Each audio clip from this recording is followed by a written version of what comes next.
अधिकरण तत्पुरुष या कर्म तत्पुरुष समास का अंतिम भेद है। इसमें अधिकरण कारक की विभक्ति में पर का लोप हो जाता है। यह अधिकरण तत्पुरुष है।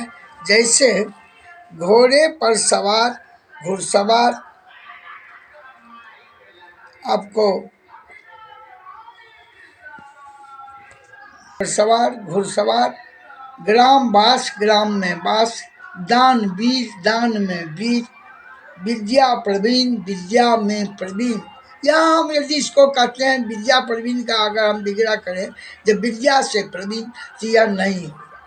विद्या में प्रवीण यानी विद्या में उन्हें महारत हासिल है, इसलिए उसे विद्या प्रवीण विद्या में प्रवीण। यह आपका अधिकरण तत्पुरुष हुआ। इस तत्पुरुष के बाद इसमें ही एक तत्पुरुष और है, वो उसे कहा जाता है नए तत्पुरुष, जिसमें पहला पद नकारात्मक होता है।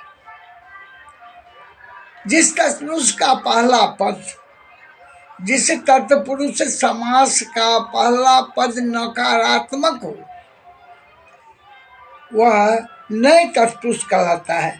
जैसे अन्याय नौ न्याय, असफल नौ सफल, अज्ञान नौ ज्ञान, अनाथ नौ नाथ, असत्य नौ सत्य।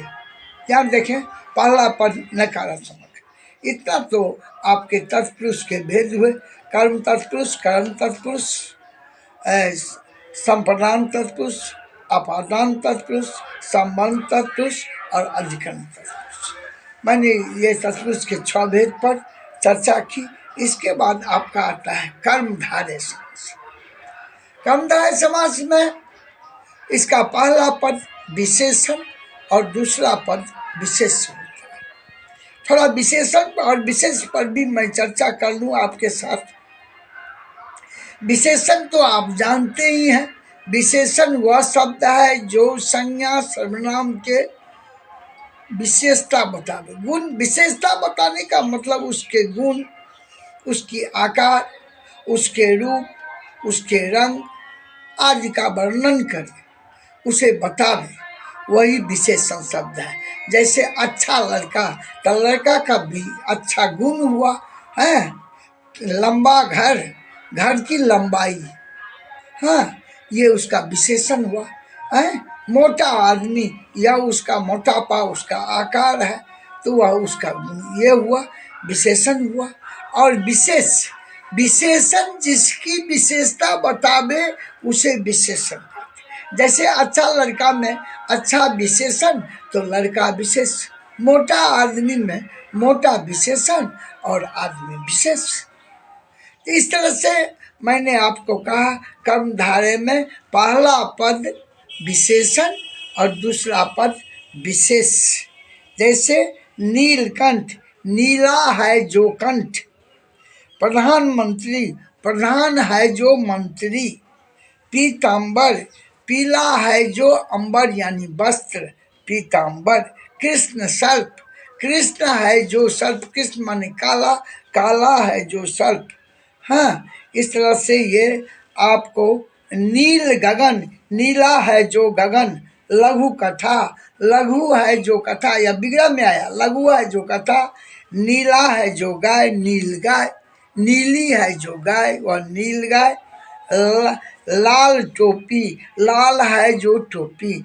आप देखें, टोपी उत्तर पद है और लाल प्रथम पद है, तो लाल विशेषण है और टोपी विशेषण है।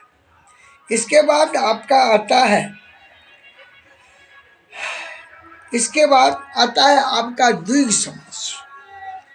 द्विग समास में प्रथम पद संख्यावाची विशेषण होता है। अब थोड़ा सा इसमें चौंक गए होंगे, ये संख्यावाची क्या हुआ। तो आपने पढ़ा होगा विशेषण के भेद। विशेषण के 4 भेद हैं। एक है गुणवाचक विशेषण,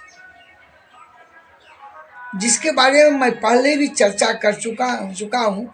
जब विशेषण का वह जो रूप, गुण, आकार, स्थिति आदि को प्रकट करता है उसे उसे ही गुणवाचक विशेषण कहा जाता है। दूसरा होता है संख्यावाचक विशेषण, जिसमें संख्या का ज्ञान कराता है। जैसे 4 लड़के मेरे फाटक पर खड़े हैं, तो यह संख्यावाचक विशेषण।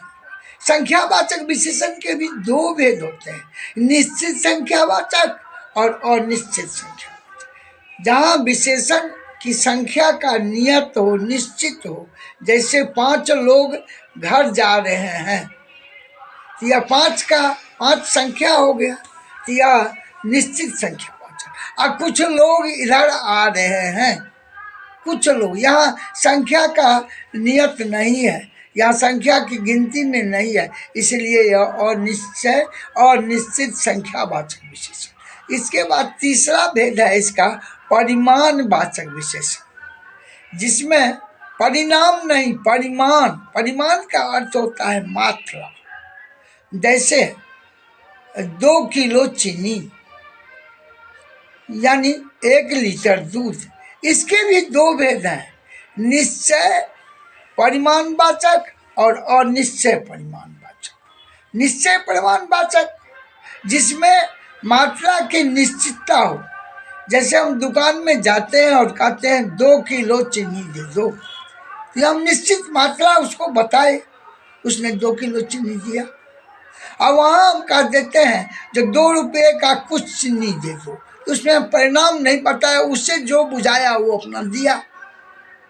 यह अनिश्चयवाचक, अनिश्चय परिमाणवाचक। एक होता है आपका संकेतवाचक विशेषण। ये 4 भेद विशेषण के। और इसी तरह से गुण द्विगु समास में पहला पद संख्यावाची विशेषण है। जैसे त्रिभुज, 3 भुजाओं से घिरा क्षेत्र, चौराहा, 4 राहों का समाहार, नवरत्न, 9 रत्नों का समाहार। इस तरह से पहला जो है 9, 4 जो भी मैं बोला, ये सभी संख्यावाची विशेषण है। तो यह हुआ आपका द्विगु समास। 5वां है आपका समास का भेद द्वंद्व समास। द्वंद्व समास में दोनों पद प्रधान होते हैं। जिस समास का दोनों पद प्रधान हो उसे ही द्वंद्व समास कहा जाता है। जैसे लोटा डोरी, सीता राम, राधा कृष्ण। देखें सभी पद प्रधान हैं। राधा कृष्ण, गरीब अमीर, ऊंच नीच, आना जाना, खान पान, दोनों पद प्रधान। ऐसे विशेषण को द्वंद्व समास, ऐसे समास को द्वंद्व समास कहा जाता है। अगला आपका अंतिम समास है बहुव्रीहि समास। बहुव्रीहि, बहुव्रीहि समास वह समास है जो अपना सामान्य अर्थ को छोड़कर विशेष अर्थ प्रदर्शित करे। जैसे लंबोदर, लंबा है उदर जिसका। अब लंबा, उदर माने होता है पेट, लंबा है। आजकल बहुत से साहूकार लोगों के बैठे बैठे पेट लंबे हो जाते, उन्हें लंबोदर नहीं कहा जाएगा। लंबोदर गणेश के लिए आया, विशेष में लंबोदर गणेश जी को कहा जाता है। हाँ, जैसे कहा जाता है दशानन, 10 आनन हो जिसके, यह रावण के लिए आता है। इंद्रजीत, इंद्र पर विजय प्राप्त करने वाला, वह मेघनाद पर मेघनाद को कहा जाता है। इस तरह से ये हुए आपके बहुव्रीहि समास जो अपने सामान्य अर्थ को छोड़कर विशेष अर्थ बताता है। इस तरह से आज समास की चर्चा हुई। आप अगले दिन पुनः मैं समास के आगे आपको उपसर्ग और प्रत्यय पर चर्चा करूँगा। धन्यवाद।